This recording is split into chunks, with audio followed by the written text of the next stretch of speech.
Mara namhlanje one sizokwenza ke udo to do weyitolo sizowuhlela kodwa lo do to do zonke itolo edayisa amaphilisi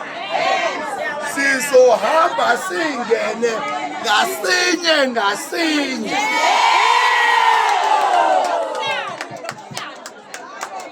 ubuhlalo umuntu ohamba ngazi umuntu okamhlangana nobuhlalo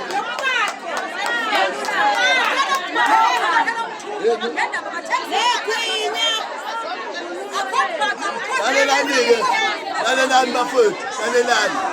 lalelani namhlanje size ngabephinifa lethu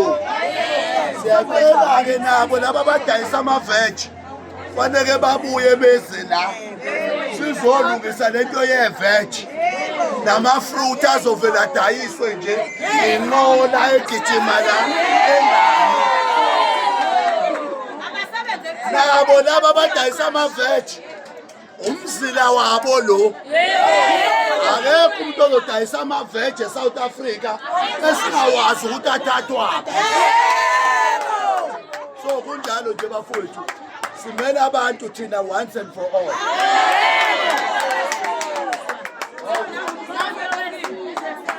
naba sebefikile